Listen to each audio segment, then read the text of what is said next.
Welcome to Joint Session, Diverse Voices in New York State Cannabis. I'm Herb Barbot, former and first Director of Operations at the New York State Office of Cannabis Management. This podcast brings together policymakers, regulators, licensees, advocates, and industry leaders to talk through the realities of building a cannabis market in New York and what those lessons might mean beyond the state. In Season 3, we continue the conversation while we celebrate the 5th anniversary of the Marijuana Regulation and Taxation Act. We look at how policy translates into practice and how practice may impact policy. Through it all, businesses must navigate change, all while trying to prepare for where the industry may be headed next. We aim to bring you thoughtful, candid discussions about what's working, what's evolving, and what still needs to be figured out. Thanks for joining us, and now here's the episode. My guest in this licensee highlight is Matthew Robinson, Chief Executive Officer of Legacy Dispensary, New York State's first premium cannabis delivery service and dispensary based in Albany, New York, and soon to also be in the state of Minnesota. Matt is a passionate advocate for legalization, as well as an advocate for his Capital Region community. Welcome, Matt. Hey, thanks for having me, Herbert. Appreciate it, guys. Great to see you again. So take us back to the beginning. What did that early journey look like for you? I mean, how far back to the beginning do you want to go? Do you want to go back to the beginning, or like the beginning of legalization? Right before legalization. What did you think when New York State first started the legalization process and then eventually the licensing process? I have been following it for a couple years, and it's funny because when I started following it, I was incarcerated. I was locked up. Mm-hmm. And when I was seeing everything come out, and this is before they came out with everything, I'm like, I got to get out before they do all this, because if I don't, I'm not going to get a license. And if I do, I'm going to get one. And once I started seeing like the framework of what they were saying they wanted to do, successful business, cannabis incarceration, I guess you'd call it, the social equity. Like when I seen what they were doing, I knew instantly I was going to get approved for a license. So now the name Legacy Dispensary, it's a simple name, right? But yet it says it all. What does legacy mean to you, and how did your background shape what you're trying to build? I mean, well, legacy in general, it does have a meaning. It's selling cannabis or marijuana, whatever you want to call it, at least 5 years before legalization. Mm-hmm. So, I've been doing this since I was young, since I was about 12, 13 years old. And the name comes from what it actually is. It's just what it is. I've been selling it for 28 years at this stage now. So I've been through it. I've sold it in different states. I've sold it in prison. Like the hardest place to sell it is prison, I guess. But you make like the biggest profit. So for me, it's like legacy has that meaning. It's not just leaving a legacy behind. It's not just like your kids or your family or your legacy. That's also included in it. But it's also that main aspect of doing it before legalization, when people were going to prison and jail for it on a consistent basis. And I think that is the meaning that most people take from the name. So now for you, what were the biggest misconceptions you had about the legal cannabis industry before you were inside it? And what surprised you the most once you were in it? Man, I thought I was going to jail. When I seen the application, and then they wanted you to list like your convictions and say that you was selling it. I'm like, man, they gonna come to my crib, knock down the door, drag me out, and take me off to jail. Because, you're admitting to all these crimes and stuff that's been illegal just forever. Yeah. And I don't know, it's funny. It's hard to explain, I guess I would say. Yeah, no, and that was a consideration and a balance that the agency tried to strike at the time, because you wanted to make sure that people were legit, when they were saying that they were legacy, but you didn't want, people to, really put themselves in further danger by admitting it. So it was a balance that the agency had to strike in order to do that. And I think in the end, at least at this point, it did that at least successfully. So what was the biggest surprise once you got in it?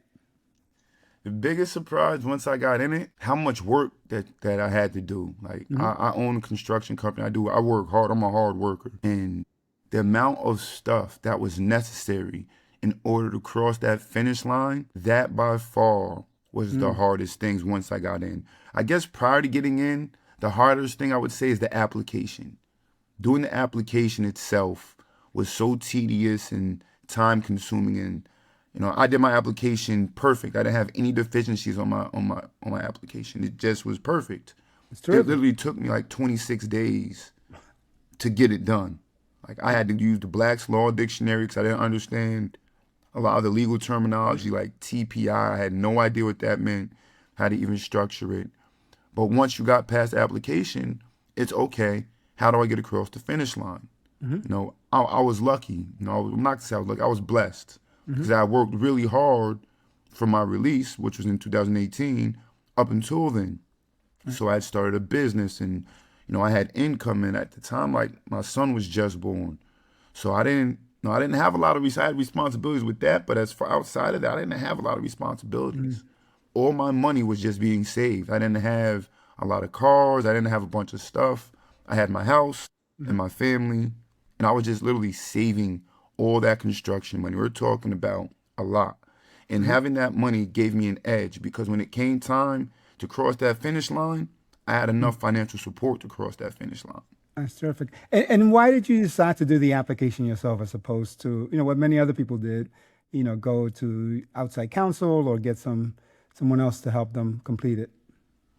I mean, I figured I know how to read. I'm like, Yeah. okay, I went to school. I learned. I know how to read. If I don't know something, I can look it up. Hmm. Why do I got to pay outside counsel 20, 30,000 to do an application that's free to me and cost me $500 or $1,000 to submit? Why would I pay somebody to do that? It just didn't make sense. It just seemed like a complete waste of money.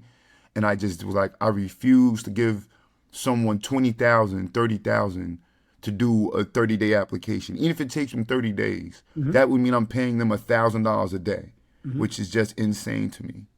So now the illicit market remains active, as you know, and may even still be dominant in New York. So how does a licensed operator like you, compete with that reality? And what do you think it will take to shift consumers, completely over to legal dispensaries? I mean, I am a licensed operator. I've been in the illicit market. I've been in the legal market. I've been in both, so I know how it works. I still have family that's in the illicit market. They still, half my family, I would say half my family still sells weed in the illicit market. So they're I'm not competing gonna say, against you. they're not competing against me. Okay. They're not competing against me. I don't look at it like that. There's more than enough for everybody. I've been selling weed since I was a kid. I've been on play area blocks, and there's been blocks where there's 20, 30 people all selling weed on the same block, all getting money. So I don't like the illicit market hurts us, but people got to eat. If I was in the illicit market and I was running my stores, I wouldn't let anybody come tell me I got to shut down. I'm gonna make me shut down, and you tell me to shut down, I'm gonna open up again, and it's what the illicit market is gonna do.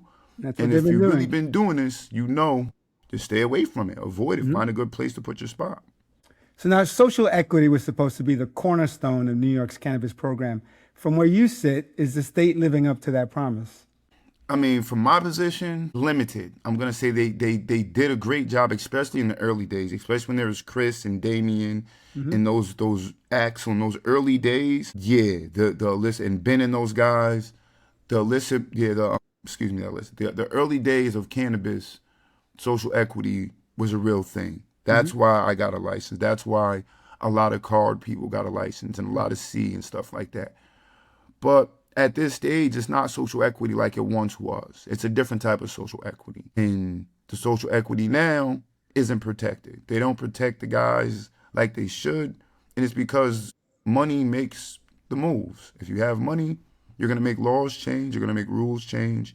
And that's what happened here. It's why we have a whole December queue of people that couldn't afford locations that should be getting licenses that comes after a social equity queue where if you got money and you're a woman, you're a minority or farmer or whatever the prescription is, you'll be able to get a license. So if you're a woman and you're from an area called, let's be specific. If you're a white woman and you're from an area called Saratoga where the income is like 100,000 per person, but you only make 60,000, you're going to be considered low income.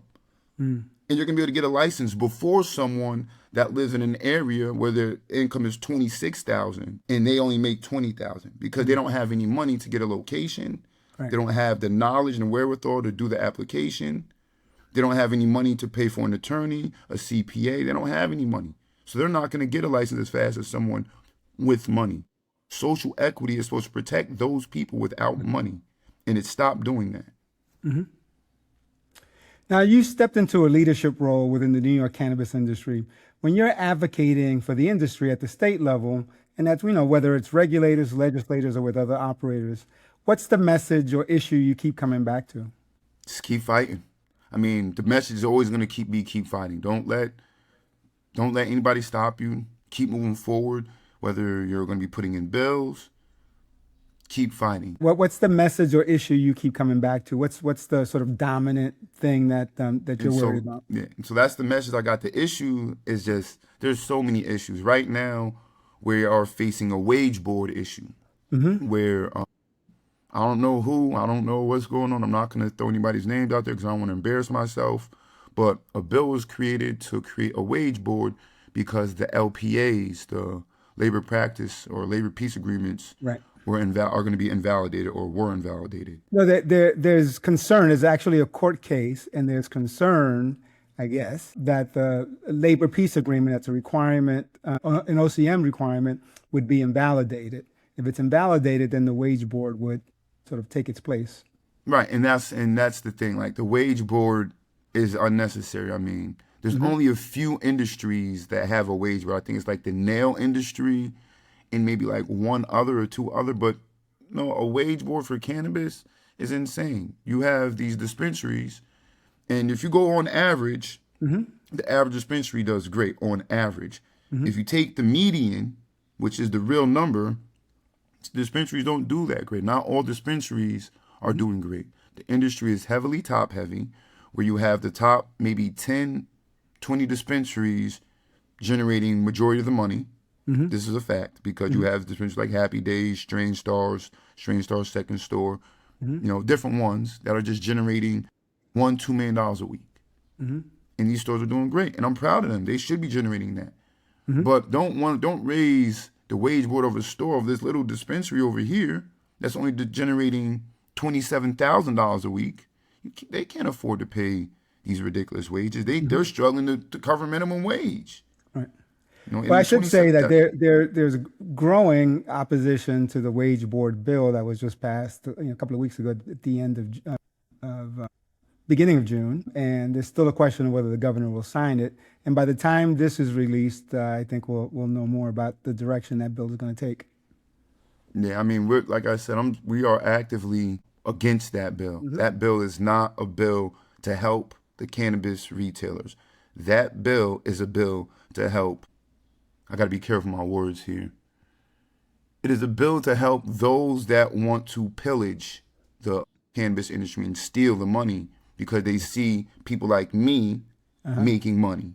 So I don't see wage boards in alcohol. I mean, I don't know. Maybe I'm bugging. All right. Well, you were careful. You still picked some strong words there. All right. So let's talk. It wasn't the words. It was the people that I was concerned about who I was saying. All right. Let's talk a little bit about Minnesota, which is still a brand new adult use market. So what made you decide? How did you decide to enter the Minnesota market? So when it came about, my sister lives in Minnesota first off. So I already was going out to Minnesota to visit her, I have my 2 nieces and my nephew, her children that live there. And so I was already going to visit them. I have family there. And then I seen the application was coming out. I said, well, this is something what we might be able to do as a family.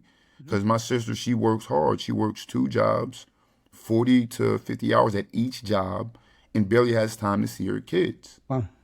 So she needs something that can help bring in like easier income. And that was the decision why I made it, because I don't like my sister working, 80 to 100 hours a week because she has to survive and the wage isn't good enough. So we devised a plan. We said we're going to put in for this. Me and my partner in another my business because she's versed as well. And we got the application. We did it. We got it. And we're working to get open now. Oh, terrific. Congratulations on that. So what did you learn from building the legacy dispensary in Albany that you're either applying in Minnesota or intentionally doing different in Minnesota? excuse me. What I learned from the legacy for my first one is don't spend a lot of money on build out. Don't spend a lot of money on staffing. Keep your overhead super low. Keep your payroll super low. And make sure that your fulfillment area, your back room, is large. I'd prefer a small showroom floor and a humongous back room to store way more products than a smaller back room and a humongous nice showroom floor.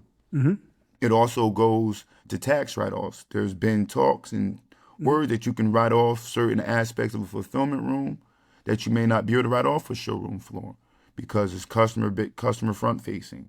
So there's different strategies and tactics that I learned. I mean, there's a lot more, but those are like the main ones.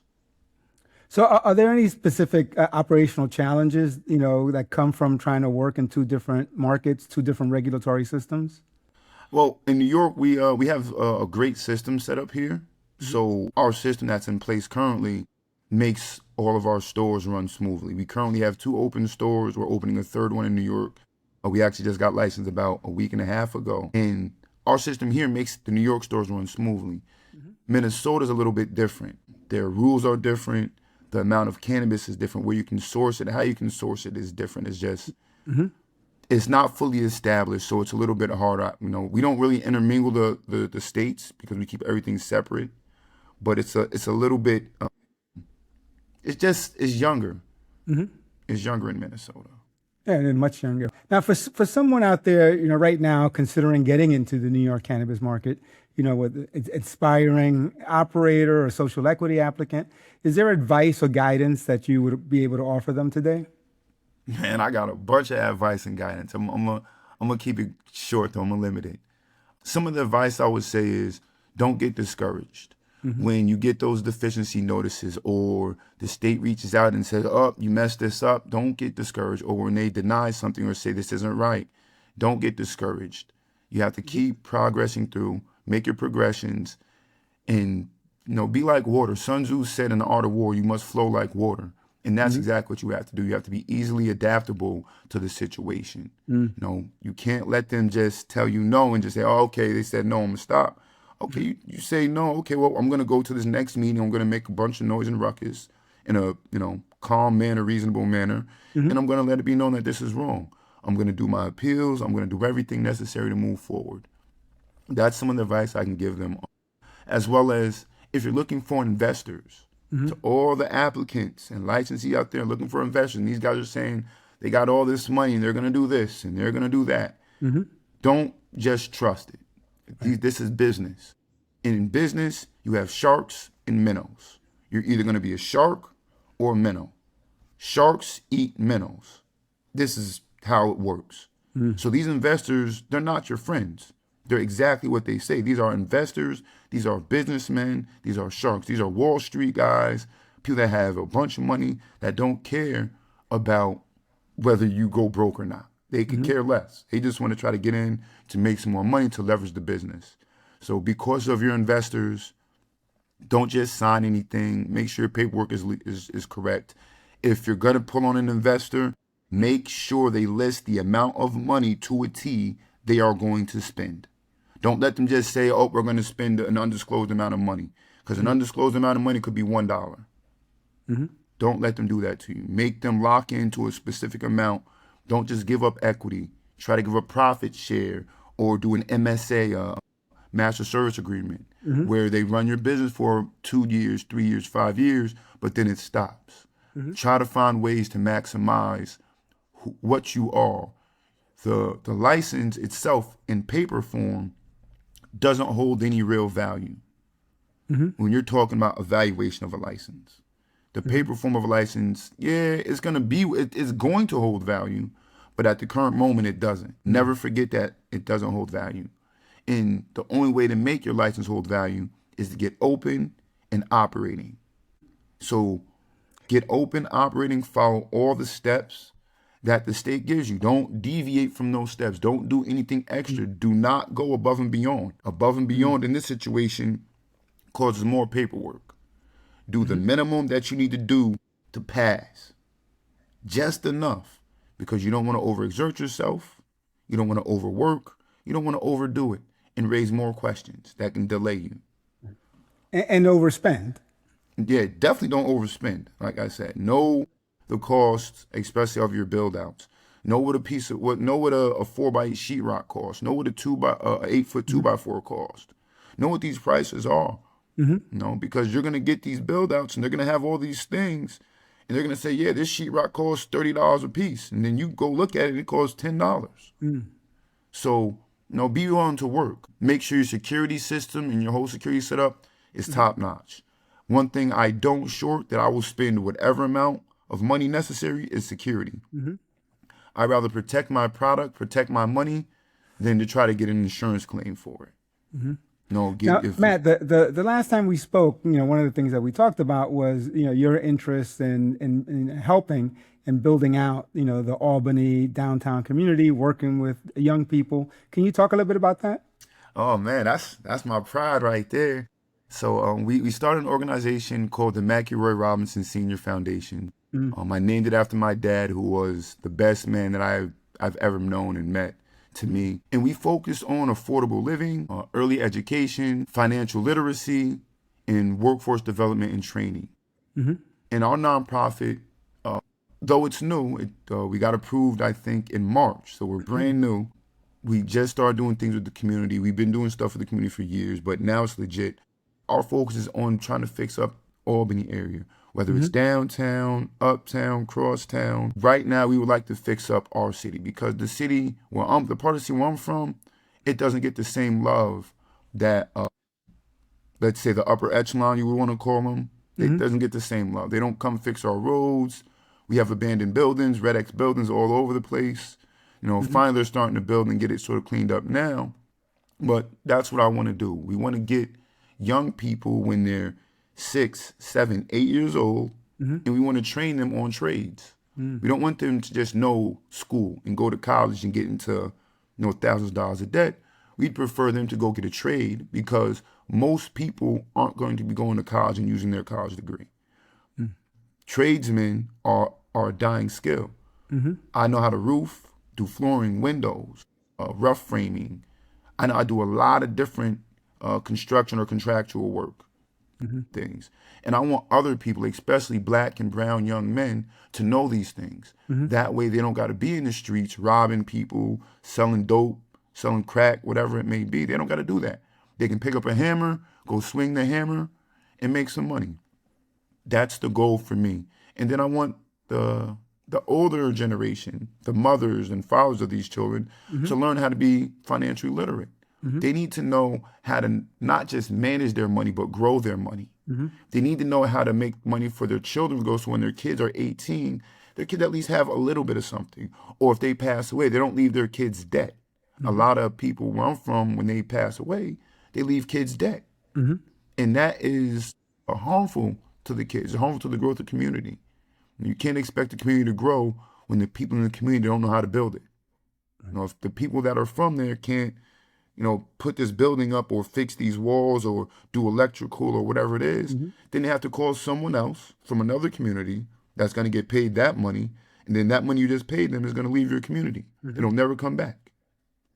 So we want to keep the money in the community like every other community does. The Jewish community, the Asian community, the Arab community, every community that I watch, they always keep the money inside. They put their businesses in my neighborhoods, but then they go out and they live in their neighborhoods and they take that income and they fund and build up their neighborhoods.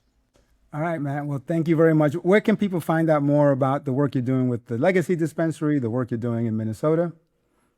People can find out more about the work we're doing. You have to stay abreast to our Facebook and social media. I think it's Legacy_Dispensary is our Instagram, or Legacy Dispensary on Facebook. We also have our Legacy Dispensary on Instagram and our Legacy on Facebook. You can always email me, mrobinson, that's MROBINSON, at legacy-dispensary.com. So you can always email me and ask questions.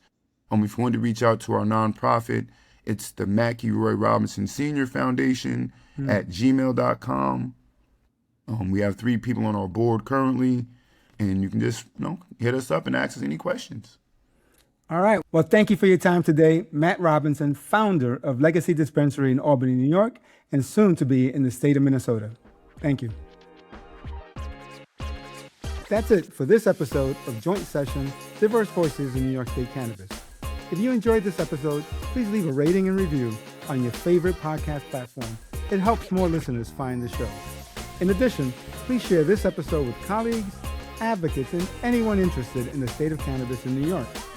Joint Session is produced by me, Herb Barbot, together with executive producer Robert Curtis from Simlev.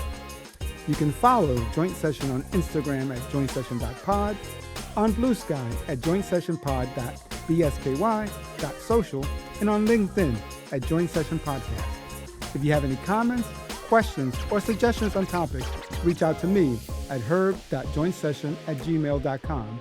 Until next time, this is Herb Barbot. Thank you for listening.